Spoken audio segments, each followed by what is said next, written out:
God, what a surprise. What a wonderful joke. You really did blow them away. You liked what I did? Liked it? I loved it. It was mind-boggling. They didn't know what to think. My truth is surprising. What I prepare is so good and so wonderful, no mind can comprehend it. I loved it. So did I. I had the best seat in the house, front and center. I mean, being the gardener and caretaker of the cemetery and all, digging out the graves from the limestone wall right over there, planting the flower beds, raking the ground. I got to see everything, the whole show. You had a special view. You better believe it. It started on Friday, late Friday afternoon, about 5 or 6 o'clock to be specific. I saw Joseph of Arimathea, Mr. Megabucks from Jerusalem Bank, and Nicodemus, Mr. Senator from Sanhedrin. They, of all people, were carrying the body of Jesus up the hill to my cemetery. I couldn't believe it. The two of them, of all people. We put the body in that grave right over there, that grave that I dug last week. It was a big vault, big enough for 2 bodies. 5 or 6 mourners could stand in there, all of it at the same time to grieve. They placed the body right over there on the niche on the right, and then they stood there silently for a moment, and then they bowed as if before a king. Jesus, my son, is king, king over life and king over death. No grave shall contain him. For I am the God of the living and of life. I am the God of eternal thanksgiving, and I raised my son from the dead. I know that you did. After what I saw today, I know it. Very early this morning, I heard sounds at daybreak, at the first hint of dawn. As you know, God, I live in the cottage over there in the cemetery. I'm a light sleeper. I looked out, and it was the woman I'd seen here on Friday. They had been watching as we put him in the vault. I watched one lady as she approached the grave. She shrieked, "Who rolled the gravestone away?" I was shocked. She was right. The gravestone had been rolled away during the night. What happened? I watched her as she went into the grave vault. She was there only for a short time, and when she came out, her face was shining like the sun. She shouted at the top of her lungs, "He is not here!" And off she and the other woman ran down the hills towards the city wall of Jerusalem. To tell the disciples the good news, the message of my angels. Yes. That I am the God of life and living. I am the God of eternal thanksgiving, and I raised my son from the dead. I didn't know what to do. Before I knew what happened, I heard footsteps running. 2 of his disciples came running up the hill from the city.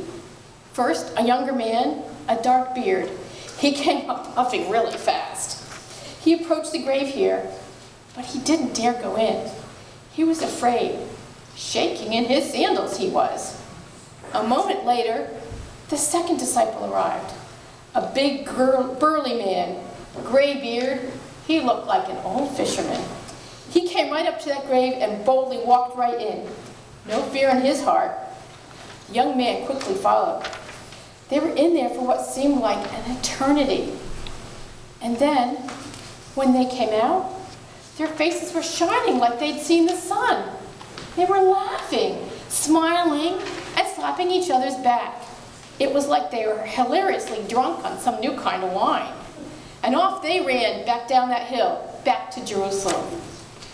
To tell the world the good news, the message of my angels, that I am the God of life and living. I am the God of eternal thanksgiving, and I raised my son from the dead. But before you knew it, the Jewish guards came running from over there. They'd been sleeping nearby, camping out. And then all hell broke loose. They were squabbling with each other, swearing at each other. What happened? Who rolled the stone away? Where's the body? Oh my God, the linens and napkins are here. The disciples must have come and stolen the body.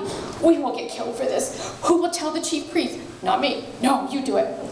In a moment, the Jewish priests came puffing up that hill from Golgotha, all dressed in black, looking like a flock of crows squawking at each other. You soldiers will die for allowing them to steal the body. Those poor, blind Jewish leaders, blind to eternity, blind to immortality, blind to eternal spring. I, the Lord, turn brown seeds into beautiful flowers. Yes. Cocoons into butterflies. Yes. And dead bodies into eternal glory. Yes. It has been a madhouse here all day, God. Everybody's come to the cemetery. Would you imagine? The scholars from the uppity University of Jerusalem arrived. Scientists, astronomers, well-educated men, they all came to examine the evidence. They carefully touched the walls to make sure there was no other way to get out.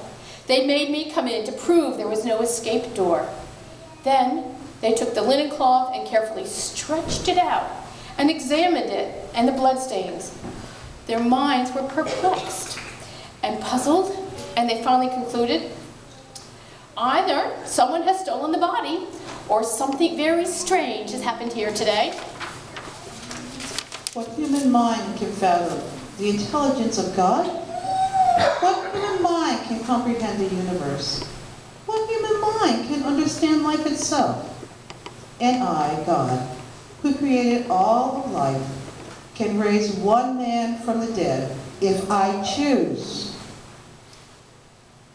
God, I know you created life itself, and I know you raised Jesus from the dead.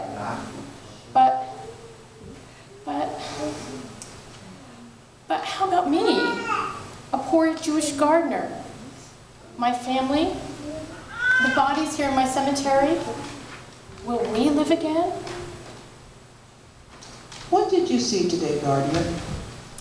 What I saw was gloriously wonderful. I saw the empty tomb, the grave clothes folded neatly in the grave, the faith and the faces of the disciples.